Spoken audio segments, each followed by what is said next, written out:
तो hello guys, मैं Gagan and welcome to my YouTube channel wrestling slammer. और आज हम बात करने वाले हैं आज हुई मंडे नाइट रॉ के बारे में। तो वीडियो को लास्ट तक देखना और लाइक और सब्सक्राइब भी जरूर कर देना। तो आज की रॉ की शुरुआत हमें सेथ रॉलिंस की फैक्शन के साथ देखने को मिलती है। यहाँ पॉल हेमन सेथ रॉलिंस को माइक देने जा रहे होते हैं, तभी ब्रॉन बेकर उनसे माइक छीन लेते हैं। यहाँ ब्रॉन बेकर कहते हैं कि पॉल हेमन और सेथ रॉलिंस ने उनमें विजन देखा है जिसके हिसाब से वो WWE का फ्यूचर होने वाले हैं।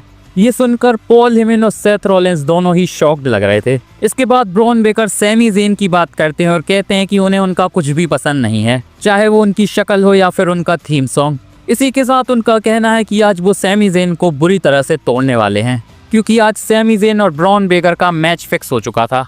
यहाँ ब्रॉन बेकर से किसी तरह से पॉल हेमन माइक लेते हैं और सेथ रॉलिंस को देते हैं, लेकिन इसके बाद ब्रॉनसन रीड उनसे माइक ले लेते हैं। ब्रॉनसन रीड का मैच भी आज जे उसो के साथ होने वाला था, तो यहाँ उनका भी कहना है कि वो जे उसो को सुनामी लगाने वाले हैं और उसी सुनामी के साथ वो जे उसो के अंदर से उनके लिए रिस्पेक्ट निकलवाएंगे, जैसा उन्होंने सेथ रॉलिंस के साथ किया था।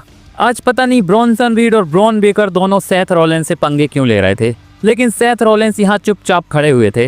इसके बाद सेथ रॉलिंस के हाथों में भी माइक आ जाता है, लेकिन वो पॉल हेमन को दे देते हैं।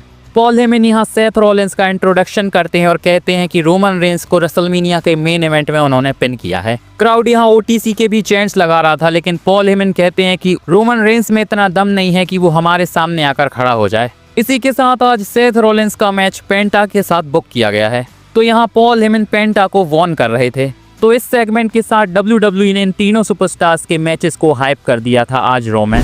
इसके बाद हमें बैक स्टेज से जजमेंट डे भी देखने को मिलती है, जहां लिव मॉर्गन की याद में एक पिक्चर लगाई गई है। इस पिक्चर के साथ मोमबत्तियां भी लगाई गई हैं, जहां दिखाया जा रहा है कि लिव मॉर्गन हमेशा के लिए चली गई हैं और इसकी पूरी तैयारी रोक्सेन पेरेज ने डोमिनिक मिस्टीरियो के लिए की थी। रकेल रोड्रिगेज यहां आकर शॉक हो जाती हैं और कहती हैं कि भाई वो मरी नहीं है, कुछ टाइम बाद वापस आ जाएगी। यहाँ डोमिनिक मिस्टीरियो के लिए किसी ने गेट वेल सून वाला केक भेजा था और हमें बाद में पता चलता है कि ये एजे स्टाइल्स थे। एजे स्टाइल्स वहीं छुपकर डोमिनिक मिस्टीरियो को देख रहे थे। इसी के साथ उनके एक्शन से लग रहा है कि उनकी नजरें अब डोमिनिक मिस्टीरियो पर हैं और वो डोमिनिक मिस्टीरियो के रिकवर होने का इंतजार कर रहे हैं।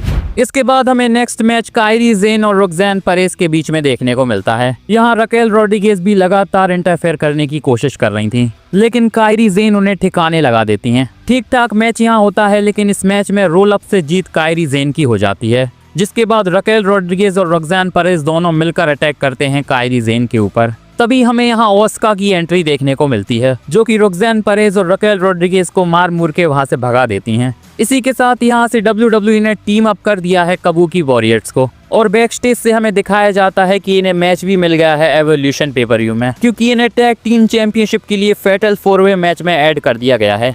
वैसे आज एल ग्रांडे अमेरिकानो का भी मैच होने वाला है। यहाँ एडम पेज से बात करते हुए अमेरिकन मेड क्लियर कर देते हैं कि चैड गेबल ही एल ग्रांडे अमेरिकानो हैं, लेकिन यहाँ एडम पेज मानने को तैयार नहीं है। इसी के साथ एडम पेज ने यहाँ आईवी नाइल को बैटल रॉयल में डाल दिया है, जो कि एवोल्यूशन पेपर-व्यू में होने वाली है।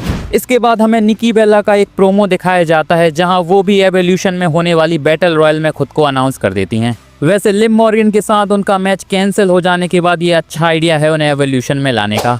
इसके बाद हमें सैमी ज़ेन की एंट्री देखने को मिलती है, जो कि लास्ट रॉ में पिटने के बाद पहले से ही टूटे हुए थे, लेकिन यहाँ भी एंट्रेंस के साथ ही कैरियन क्रॉस उन पर ब्रूटल अटैक कर देते हैं और उन्हें देखकर आज लग नहीं रहा था कि वो मैच कर पाएंगे। लेकिन सैमी ज़ेन या एडम पेज को बताते हैं कि वो रेडी हैं मैच करने के लिए ब्रॉन बेकर के साथ, और इसके बाद हमें ब्रॉन बेकर और सैमी ज़ेन का मैच देखने को मिलता है।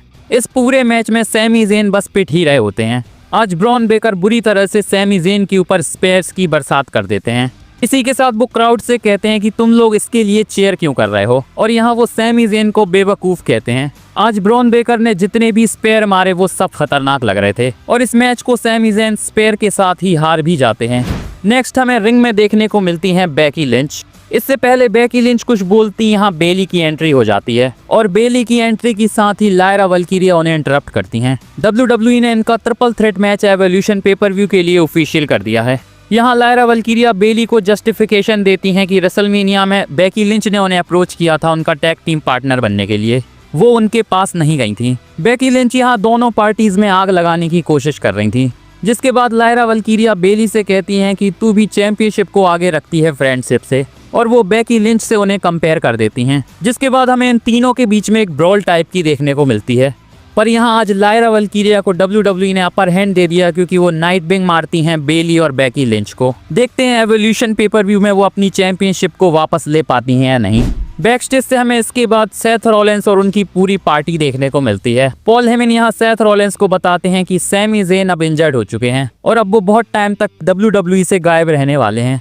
पॉल हेमन जिस तरह से ये बात रिवील करते हैं देखने में बहुत फनी लग रहा था, जिसके बाद Bron Breakker, Bronson read, Seth Rollins और पॉल हेमन सब हंसने लगते हैं। लेकिन अचानक से यहाँ सेथ रॉलिंस सीरियस होकर ब्रॉन्सन रीड से कहते हैं कि जे उसो अभी बचा हुआ है और आज तुझे जे उसो का बुरा हाल करना है। और इसके बाद नेक्स्ट मैच हमें ब्रॉन्सन रीड और जे उसो के बीच में देखने को मिलता है। ये मैच ज्यादा लंबा नहीं चल पाता क्योंकि यहाँ ब्रॉन्सन रीड चेयर फेंक देते हैं जे उसो के ऊपर, जिसके बाद ये मैच डिस्क्वालिफिकेशन में एंड हो जाता है। लेकिन ब्रॉन्सन रीड यहाँ नहीं रुकते और वो रिंग में जाकर जे उसो के ऊपर 2 सुनामी लगाते हैं, जिसके बाद सिक्योरिटी उन्हें आकर रोकती है। तो फिलहाल सेथ रॉलिंस की फैक्शन के आगे कोई भी टिक नहीं पा रहा है। इसके बाद हमें एलए नाइट का भी एक प्रोमो दिखाया जाता है जहां वो सेथ रॉलिंस को मैसेज सेंड कर रहे हैं। ये प्रोमो बहुत लंबा था लेकिन उनके वर्ड्स बहुत क्लियर थे कि वो सेथ रॉलिंस की ऐसी की तैसी करने वाले हैं सैटरडे नाइट मेन इवेंट में।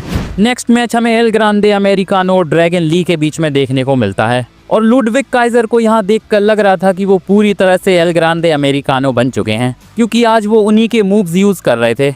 मैच के एंड में हेडबट के साथ जीत यहाँ एल ग्रांडे अमेरिकानो की हो जाती है। यहाँ से शायद WWE अब लुडविग काइजर को अच्छा खासा पुश देने वाली है, जो कि WWE ने एल ग्रांडे अमेरिकानो के लिए प्लान किया था। इसके बाद हमें रिंग में देखने को मिलते हैं ring general world heavyweight champion Gunther. लेकिन इससे पहले गंथर कुछ बोलते हमें गोल्डबर्ग की एंट्री देखने को मिलती है। आज गोल्डबर्ग ने बड़े ही स्टाइल में एंट्री करी थी। गोल्डबर्ग रिंग में आकर गंथर से कहते हैं कि भाई तूने बहुत ज्यादा बोल लिया और अब तू भुगतने वाला है जो भी तूने बोला है उसके लिए। यहाँ देखकर लग रहा था कि गोल्डबर्ग अब स्पेयर मारने वाले हैं गंथर को, लेकिन इससे पहले ज्यादा कुछ होता गंथर यहाँ से निकल लेते हैं। ये लास्ट स्टॉप था गंथर और गोल्डबर्ग के मैच से पहले। फिलहाल ठीक ठाक तरीके से WWE ने इनकी फ्यूड को बुक कर दिया है। अब देखते हैं सैटरडे नाइट मेन इवेंट में इनका मैच कैसा होने वाला है। नेक्स्ट हमें रॉ का मेन इवेंट देखने को मिलता है पेंटा और सेथ रॉलिंस के बीच में। मैच की शुरुआत होते ही हमें दोनों सुपरस्टार्स रिंग के बाहर लड़ते हुए नजर आते हैं और किसी वजह से यहाँ सेथ रॉलिंस ब्लीड भी करने लगे थे। ये मैच हमें काफी अच्छा देखने को मिलता है और एक मूवमेंट पर हम देखते हैं जब पेंटा अचानक से मैक्सिकन डिस्ट्रॉयर लगा देते हैं सेथ रॉलिंस को। ये मूव बहुत ही आउट ऑफ नोवेयर था, जैसे कि हम रैंडी ऑर्टन का आरकेओ देखते हैं और यहाँ क्राउड का भी हमें बहुत तगड़ा रिएक्शन देखने को मिलता है। मैच के एंड में एक लो ब्लो टाइप सिचुएशन बन जाती है जब सेथ रॉलिंस का हेड लो ब्लो में यूज हो जाता है। देखकर लग रहा था कि ये अनइंटेंशनली हुआ है, लेकिन सेथ रॉलिंस को यहाँ सब पता था, जिसके बाद पेंटा यहाँ मैच को हार जाते हैं। अब यहाँ देखकर लग रहा था कि पेंटा बुरी तरह से पिटने वाले हैं क्योंकि ब्रॉन्सन रीड और ब्रॉन ब्रेकर भी यहाँ आने लगते हैं। लेकिन अचानक से एलए नाइट पीछे से आकर सेथ रॉलिंस को BFT मार के भग लेते हैं और सेथ रॉलिंस का यहाँ पोपट हो जाता है। इसी के साथ रॉ भी ऑफ एयर चली जाती है। ठीक ठाक सी रॉ आज हमें देखने को मिली जहां WWE ने सैटरडे नाइट मेन इवेंट को बिल्ड कर दिया है। वैसे चांसेस हैं कि स्मैकडाउन में WWE अभी और भी मैचेस अनाउंस करेगी। तो कमेंट में बताओ आपको आज की रॉ कैसी लगी। बाकी मेरी ये वीडियो अच्छी लगी हो तो प्लीज इसे लाइक कर दो, मेरे चैनल रेसलिंग स्लैमर को भी सब्सक्राइब कर दो यार, और बेल आइकन को भी दबा दो ताकि मेरी वीडियो की अपडेट आप तक पहुंचती रहे। मिलते हैं नेक्स्ट वीडियो में, धन्यवाद।